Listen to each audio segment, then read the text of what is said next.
stolen by a thief, or delivered up by a traitor, and no blood has been shed for it. My sable friend, thou art an expounder of mysteries, saith the illustrious Soldan. Now would I give thee thine own weight in gold, if, by raising one still blacker than thyself, or by what other means thou wilt, thou couldst show me the thief who did mine honour that wrong. What sayest thou, ha?" The mute seemed desirous to speak, but uttered only that imperfect sound proper to his melancholy condition, then folded his arms, looked on the king with an eye of intelligence, and nodded in answer to his question. "How?" said Richard, with joyful impatience. "Wilt thou undertake to make discovery in this matter?" The Nubian slave repeated the same motion. "But how shall we understand each other?" said the king. "Canst thou write, good fellow?" The slave again nodded in assent. "Give him writing tools," said the king. "They were readier in my father's tent than mine, but they be somewhere about, if this scorching climate hath not dried up the ink. Why, this fellow is a jewel, a black diamond, Neville." "So please you, my liege," said Neville, "if I might speak my poor mind, it were ill dealing in this ware. This man must be a wizard, and wizards deal with the enemy, who have most interest to sow tares among the wheat, and bring dissension into our councils, and—" "Peace, Neville," said Richard. "Hallo to your northern hound, when he is close on the haunch of the deer, and hope to recall him; but seek not to stop Plantagenet when he hath hope to retrieve his honour." The slave, who during this discussion had been writing, in which art he seemed skilful, now arose, and, pressing what he had written to his brow, prostrated himself as usual, ere he delivered it into the king's hand. The scroll was in French, although their intercourse had hitherto been conducted by Richard in the lingua franca. To Richard, the conquering and invincible King of England, this from the humblest of his slaves. Mysteries are the sealed casks of heaven, but wisdom may devise means to open the lock. Were your slave stationed where the leaders of the Christian host were made to pass before him in order, doubt nothing that if he who did the injury were of my king's complaints, shall be among the number. He may be made manifest in his iniquity, though it be hidden under 7 veils." "Now, by Saint George," said King Richard, "thou hast spoken most opportunely. Neville, thou knowest that when we muster our troops tomorrow, the princes have agreed that, to expiate the affront offered to England in the theft of a banner, the leaders should pass our new standard as it floats on Saint George's Mount, and salute it with formal regard. Believe me, the secret traitor will not dare to absent himself from an expurgation so solemn, lest his very absence should be a matter of suspicion. There we will place our sable man of counsel, and if his art can detect the villain, leave me to deal with him." "My liege," said Neville, with the frankness of an English baron, "beware what work you begin. Here is the concord of our Holy League unexpectedly renewed. Will you, upon such suspicion as a negro slave can install, tear open wounds so lately closed? Or will you use the solemn procession, adopted for the reparation of your honour and the establishment of unanimity amongst the discording princes, as a means of again finding out new cause of offence, or reviving ancient quarrels? It were scarce too strong to say this were a breach of the declaration your Grace made to the assembled council of the Crusade." "Neville," said the King, sternly interrupting him, "thy zeal makes thee presumptuous and unmannerly. Never did I promise to abstain from taking whatever means were most promising to discover the infamous author of the attack on my honour. Ere I had done so, I would have renounced my kingdom, my life.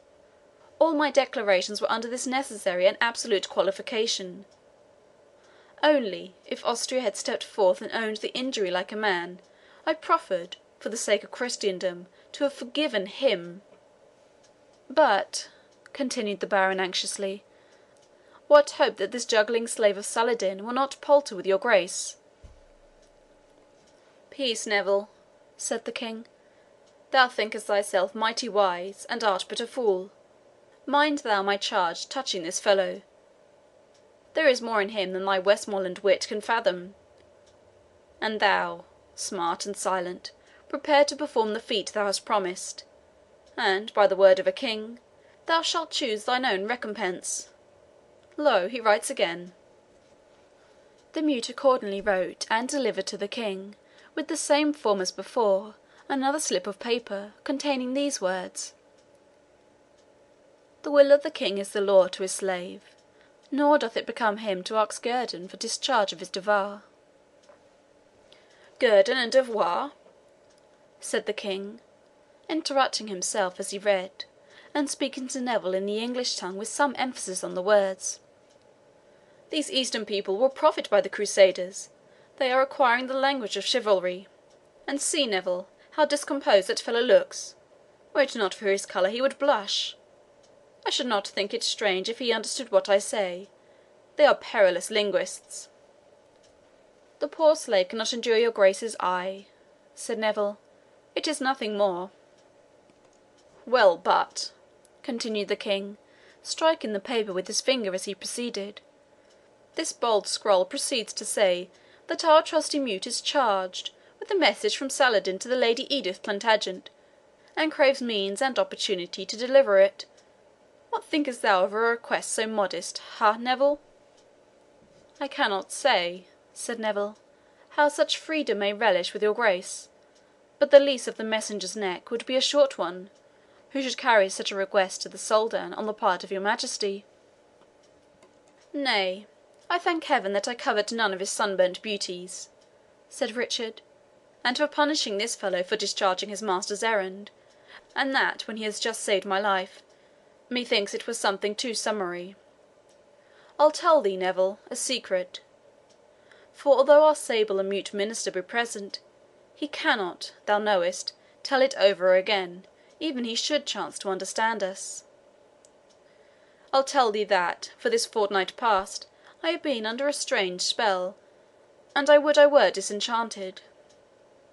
There has no sooner any one done me good service, but lo you, he cancels his interest in me by some deep injury, and, on the other hand, he who hath deserved death at my hands for some treachery or some insult, is sure to be the very person of all others who confers upon me some obligation that overbalances his demerits, and renders respite of his sentence a debt due from my honour.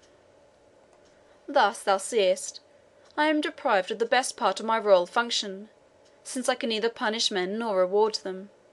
Until the influence of this disqualifying planet be passed away, I will say nothing concerning the request of this our sable attendant, save that it is an unusually bold one, and that his best chance of finding grace in our eyes will be to endeavour to make the discovery which he proposes to achieve in our behalf.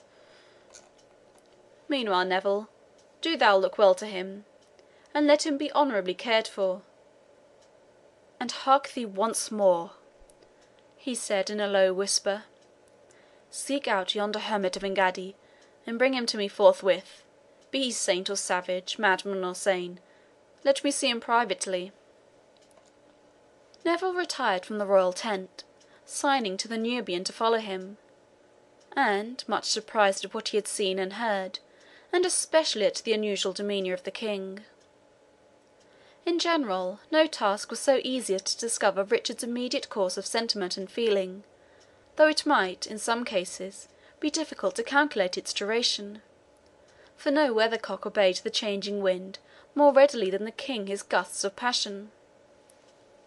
But, on the present occasion, his manner seemed unusually constrained and mysterious, nor was it easy to guess whether displeasure or kindness predominated in his conduct towards his new dependant, or in the looks with which, from time to time, he regarded him.